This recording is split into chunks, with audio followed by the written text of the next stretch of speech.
또다시 말씀드리지만 정확한 사실만 가지고 말씀드리겠습니다.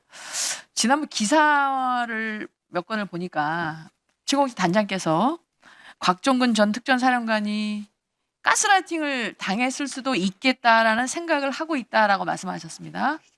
그래서 그 내용이 사실인지, 그렇다면 왜 그런 생각을 했는지, 어느 포인트가 그렇게 생각을 하게 만들었는지 좀 설명을 해주시겠습니까? 뭐 사실 여부는 확인하기 어렵습니다. 저희 개인 생각을 말씀드린 거고, 사령관께서 상황이 종료된 이후에 부대와 부하를 살리기 위해서 노력하실 때 어느 누구도 손을 내밀지 않았습니다. 상급 부대도, 그리고 뭐 여당에서도 손을 내밀지 않았습니다. 단 김병기 의원께서인지 모르겠으나 손을 내밀어서 그 손을 잡으셨고, 그 이후에 자연스럽게 민주당 의원들과 이제 사적 만남이 진행되면서 본인은 본인의 의지로 사실을 말씀하신다고는 하셨으나 조금 왜곡될 수 있겠구나 하는 개인적인 생각을 해봤습니다. 이상입니다. 좀 전에 곽종근 사령관이 부대와 부하를 살리고자 했는데 손을 내밀어 준 것이 김병주 의원이기 때문에 그 손을 잡았다고 했는데, 저는 여당과 야당을 떠나서 그 손을 내민 것이 군인으로서의 명예를 지키고 정말로 국가와 국민을 위한 손이었었으면 어땠을까라는 아쉬움이 있습니다. 제가 12월 10일 국정조사에서 국방위에서 707 단장과 특전사령관한테 제가 필생가로라는 말을 했던 거 기억하십니까? 예, 기억합니다. 그 장유오위, 장수가 비상 상황에서 위급하게 만드는 5가지 중에 필생가로, 살려고 하면 포로가 될 것이다. 전 제가 생각할 때 지금 곽종근 전 사령관이 필생가로, 오도 가도 못하는 민주당의 포로가 되지 않았나 그런 생각을 합니다. 왜냐하면 사실 곽종근 전 사령관은 12월 3일 날 계엄이 있기 전 12월 1일 날 김영현 국방부 장관한테 6개 시설을 확보하라는 지시를 받았습니다. 그래서 12월 3일 날 계엄이 있기 전에 707 특임단과 특항단에다가 불시 점검 훈련이 있을 것이라고 사전에 인지를 시키고 훈련을 준비시켰습니다. 그죠? 예, 12월 3일 당일 아침에 시켰습니다. 그래서 불시 점검 훈련인 줄 알고 707 특임단과 특항단은 훈련을 준비하고 있었습니다. 그래서 아까 말씀하신 것처럼 특항단의 헬기를 운영하는 부대도, 그다음에 707 특수임무단의 모든 단장 이하 모든 간부들도 그때 우리가 어디로 가서 무슨 임무를 해야 되는지 정확히 모르다가 국회에 내려서 봉쇄, 확보란 임무를 받았습니다. 맞죠? 맞습니다.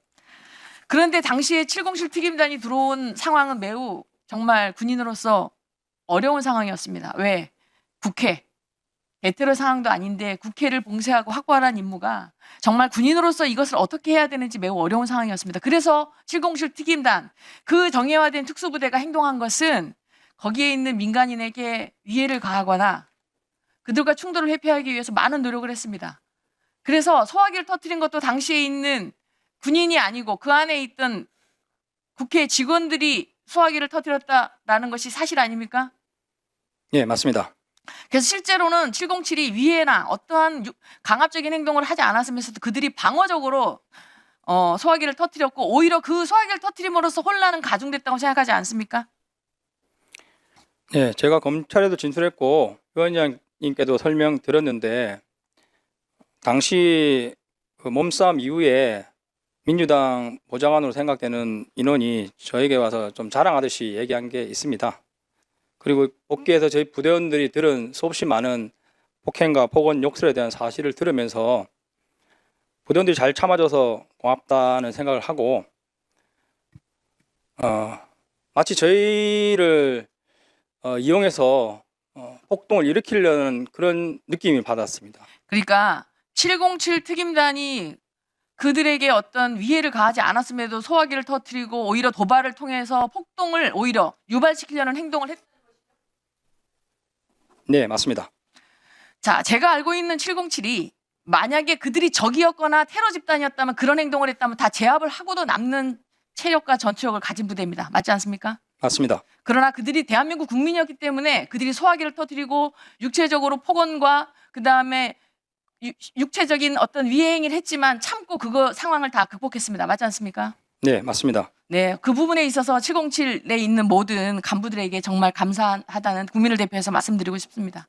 자, 필생가로를 얘기했는데 두 번째로 가서 득 전 사령관은 미리 알고 있었고요. 두 번째는 곽 전 사령관은 계엄이 선포되기 전에 10시 30분 전에 일공수여단에다가 출동 명령을 내렸습니다. 즉 대통령이 임무 지시를 그러니까 계엄을 선포하기 이전에 사전 행동을 한 겁니다. 알고 있습니까?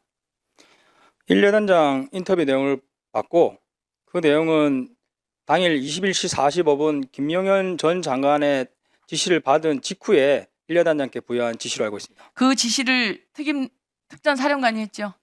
그렇습니다. 특전 사령관이 내렸습니다. 특전 사령관이 내린 거죠. 사전 출동을. 자, 그리고 세 번째. 그 당시에 707 특임단은 문이 앞에 너무나 많은 인원들이 있어 들어갈 수가 없어서 아까 유리창을 깨고 들어갔는데 유리창을 깨라고 지시한 건 누굽니까? 제가 지시했습니다. 자, 그럼 유리창을 깨고 들어갔는데 유리창을 깨고 들어간 것은 아까 말한 것처럼 국회 본회의장을 봉쇄, 즉 거기서 어떤 특별한 것에 누구를 정치인을 끌어낸다던가 요원을 뭐 끌어내라 그것이 아니라 그 인원들에 대해서 그 상황을 파악하고 직접적인 거기 안에 있는 인원들과 접촉을 피하기 위한 행동이었죠. 맞습니다.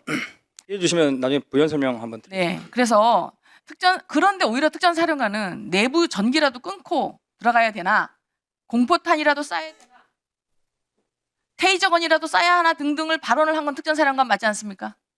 예, 특전 상황 개인 판단에 의한 지시였습니다. 그러니까 특전 사령관 개인이 내부 전기라도 끊고 공포탄이라도 쏘거나 테이저건이라도 쏘거나 하는 판단을 하고 계엄 사령관에 전화했으나 계엄 사령관이 그거에 대해서 반대해서 하지 못한 거죠. 순서는 좀 다르나 설명 다시 나중에 네. 드리겠습니다. 자, 그래서 제가 말씀드리고 싶은 것은 결국은 707 특임단이 그날 한 행동은 정말 국회를 장악해서 거기를 완전히 그 군인이 국회의원을 끌어내려는 이런 행동을 한 게 아니라 임무를 받은 국회를 안정화시키고 봉쇄하고 확보해서 시설만을 확보하겠다는 노력, 그 다음에 직접적인 육체적이나 아니면 신체적으로 국민들에게 어떤 위해를 가하려는 행동을 하지 않았다. 맞지 않습니까? 네, 맞습니다. 나머지 하실 말씀 있으면 해주십시오.